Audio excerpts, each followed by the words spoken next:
పెద్దల పండుగ అనేక సంస్కృతులలో, జీవన విధానాలలో, అనేక మతాలలోనూ ఈ పండుగ కనిపిస్తుంది. పెద్దల పండుగ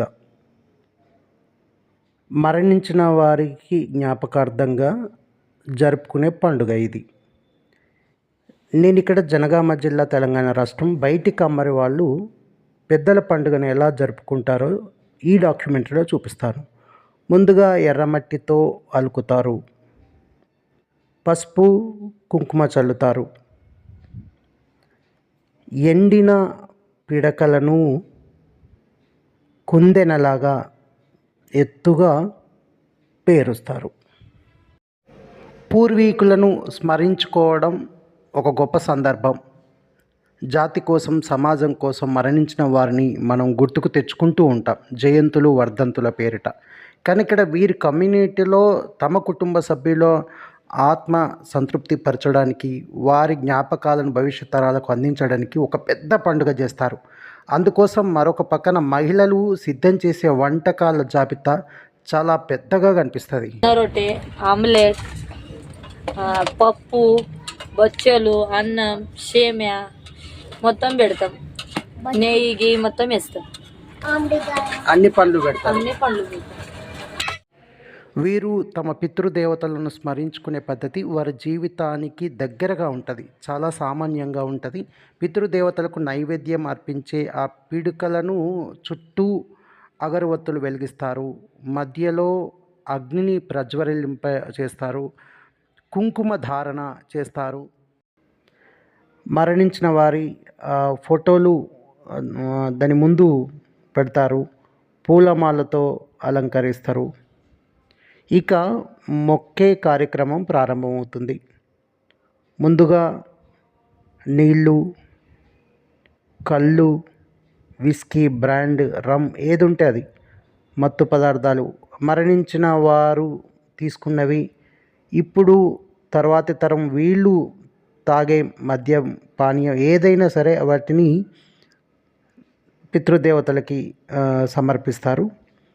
తర్వాత కుటుంబ సభ్యుల్లో ఉన్న చిన్నారుల నుంచి మొదలుకొని వృద్ధుల వరకు కుటుంబ సభ్యుల్లో ఉన్న ప్రతి ఒక్కరూ ఈ కార్యక్రమంలో పాల్గొంటారు. భక్తి శ్రద్ధలతో వారికి నైవేద్యం సమర్పిస్తారు.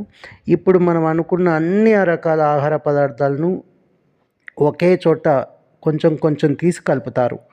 అదే పితృదేవతలకు సమర్పించే నైవేద్యం అన్నమాట. ఇంకా ఇందులో మూడో వ్యక్తి ఉండడు, నేరుగా కుటుంబ సభ్యులు వీళ్ళే పాల్గొంటారు. ఈ సందర్భంగా తమ పూర్వీకులు చేసిన పనులు, తమ జీవితాల కోసం వారు చేసిన త్యాగాలు, పనులు వాటినన్నింటినీ స్మరించుకుంటారు. తమ చిన్నారులకు ఎవరెవరు ఎలాంటి వారు అన్నది చెప్తూ ఉంటారు. పూర్వకాలంలో సాంప్రదాయక వృత్తుల్లో ఉండేవారికి తమ పూర్వీకులు అందించే సలహాలు, అనుభవము గొప్ప జ్ఞానంగా తర్వాత తరానికి అందేది. అందుకే పితృదేవతల పట్ల ఆరాధన, కృతజ్ఞత ఎక్కువగా కనిపిస్తుంది. ఈ పండుగలో మొదటి నుంచి నేను భాగమయ్యాను. ఎలా జరుపుకుంటారో తెలుసుకుందామని.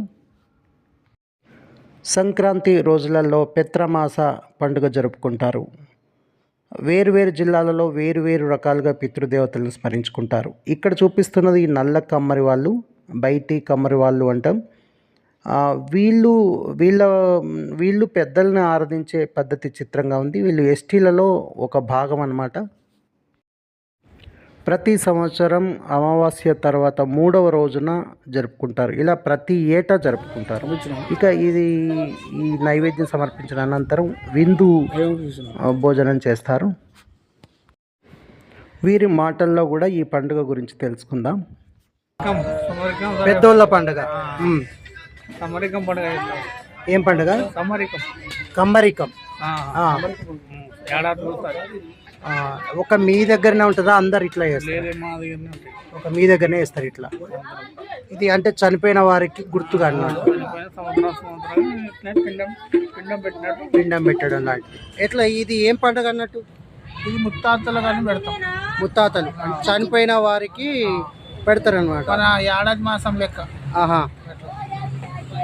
ప్రతి సంవత్సరం అందరూ ఇదే రోజు చేస్తారు. ఎప్పుడు చనిపోయినా కూడా ఇదే రోజు. ఇదే రోజు ఏమేం చేస్తారు అన్నట్టు ఫస్ట్ ఫస్ట్ మన అన్నము, మన రొట్టెలు ఇవన్నీ కలిపి ఇస్తాం. మళ్ళీ బచ్చలు అవి మన వాళ్ళకి ఏమేమి తినేది స్వీటు, వాళ్ళు తినపడి మందు అది అంతా అంతా చేసి అంత పెట్టినాక పెద్దలంతా మొక్కుకొని మన పెద్దలు వచ్చి నమస్కారం చేసుకొని ప్రతి సంవత్సరం వస్తున్నప్పుడే చేస్తాం ఇది పండుగ. ఇది అట్లా ఉంటుంది. ప్రతి సంవత్సరం అమావాస్య తర్వాత మూడవ రోజు చేస్తారు. మూడో తర్వాత చేస్తారు ఇది. అంటే ఎవరు చేస్తారు అన్నట్టు ఇది? అయితే తల్లిదండ్రులు చచ్చిపోయిన వాళ్ళకు, తాత ముత్తాత చచ్చిపోయిన వాళ్ళకు అట్లా వాళ్ళ ఇంట్లో చేస్తారు. ఇప్పుడు మీరేంటిది ఎస్టీలల్లో? అయితే మాది కులం అయితే మాది ఎస్టీలో వస్తుంది. కులం అయితే చవాన్ చవాన్ వస్తుంది. చవాన్. ఇప్పుడు ఇక్కడ ఉన్న వాళ్ళందరూ చవాన్ వాళ్ళు. సోలంకి ఉన్నారు, పవార్, సోలంకి.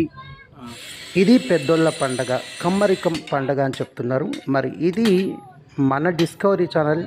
ఈ వీడియో షేర్ చేయండి, ఈ ఛానల్ని సబ్స్క్రైబ్ చేయండి. నేను మీ discovery man Reddy Ratnakar Reddy. Thank you.